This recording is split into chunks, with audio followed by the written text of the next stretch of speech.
ఎవరన్నా యాక్టర్ ఉందా? ఇదో మా వాళ్ళు, ఎందుకంటే మీడియా మిత్రులు అన్నాను నేను, మీడియా సోదరులే నాకు. ఎందుకంటే 40 ఏళ్ళ నుంచి 30 ఏళ్ళ నుంచి కలిసిన వాళ్ళు అందరూ ఉన్నాం. వీళ్ళందరూ తమ్ముళ్ళు, సరే ఇప్పుడు వచ్చేవాళ్ళందరూ అయితే అన్నయ్య ప్రేమలే ప్రేమలు. అది నా భగవంతుడు నాకు ఇచ్చినటువంటి అదృష్టం. సో మీ అందరినీ కొంచెం గ్యాప్ తర్వాత బయట కలుసుకోవడం చాలా సంతోషం. షష్ఠి పూర్తి. ఈ అదృష్టం నా ఒక్కడికైనా, ఇంకెవడన్నా యాక్టర్ ఉందా? అమ్మాయి నువ్వు చెప్పు. అసలు కొన్ని 100 సినిమాలు నాకు యాంకరింగ్ చేసావు కదా. ఈ అదృష్టం నా ఒక్కడిదే. అదృష్టం ఏంటంటావా? వయసుకి తగినట్టు క్యారెక్టర్లు. రాజేంద్ర ప్రసాద్కి చచ్చిపో అంటే నిజ జీవితంలో నేను 60 దాటిన తర్వాత తప్పించుకున్నాను. ఎవరన్నా నాకు 60 ఉంటారని చచ్చిపోతూ పెట్టుకోకుండా తప్పించుకున్నాను. మా పిల్లలు చచ్చినట్టు భగవంతుడు మరి నిజం కదా. భగవంతుడు ఏం చేశాడు? 7 సేవలేరా నీకు షష్ఠి పూర్తి.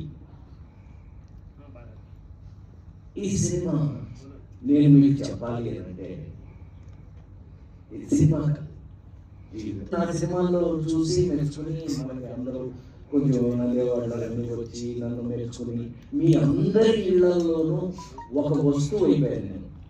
పివి నరసింహారావుని పాపం ప్రధానిగా చేశారండి ఈ దేశానికి. తెలుగైనా ఆయన అనేవాడు, పురుషాలెట్లనో తెలిసిన ఇంట్లో కంచం ఉంటుంది, మంచం ఉంటుంది, ప్రసాద్ సినిమా ఉంటుంది. ఆయన ఇష్టం, పివి నరసింహారావు గారి ఇష్టం. ఆయన చెప్పినట్టుగా ఒక ఆనందుడు ఇలాంటి సినిమాలు చేసిన తర్వాత నాకు భగవంతుడు వేసే భిక్షనే అనుకోవాలి. నిజంగా ఈ సినిమా నేను చేసినందుకు నాకు ఎవరో ఉన్నారు, నిజంగా ఈ సినిమాలో నేను కాదు, యాక్ట్ చేసిన అందరూ కూడా ప్రౌడ్. చాలా గర్వంగా ఫీల్ అవుతుంది. ఎందుకంటే సినిమా మారిపోయింది. సినిమా ఇంటికి వచ్చేసింది, ఓటీటీ సినిమా ఇంటికి వచ్చేసింది, థియేటర్ల నుంచి ఇంటికి వచ్చేసింది. అయినా ఎదురు మూడు పక్కన పెడదాం, ఇద్దరు పెడదాం, ముద్దులు పోలీసు. ఆ కాలంలో మిస్టర్ పెడదాం. ఆ కాలంలో థియేటర్ దగ్గరికి వెళ్తే ఏమంటే రాజేంద్ర ప్రసాద్ సినిమా అయితే మీ కారు పెట్టడానికి ప్లేస్ ఉండదండి. అది ఏంటండి అని అన్నారు. ఫ్యామిలీ కదండి వస్తాయి.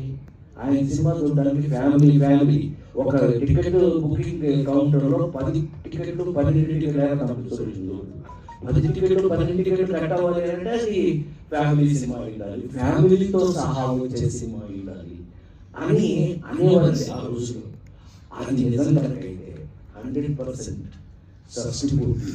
మీరందరూ 100% ఇందులో ఉన్న అందమైన తెలుసండి మీకు. చాలా అందం. ఈ పవన్ నాకు ఫస్ట్ కథ చెప్తున్నప్పుడు, ఈ మాట్లాడినప్పుడు నేను గట్టిగా పడుతున్నాను అతన్ని లవ్తో, ప్రేమతో. ఏంటి అంటే ఈ సినిమా షష్ఠి పూర్తి కథ ఏంటో తెలుసండి. ఏమండి, ఏ పిల్లలైనా సరే జీవితంలో వాళ్ళ అమ్మా నాన్న కాదు, మీ అమ్మా నాన్న పెళ్లి నువ్వు చూసావా? మీ అమ్మా నాన్న పెళ్లి నువ్వు చూసావా? నువ్వు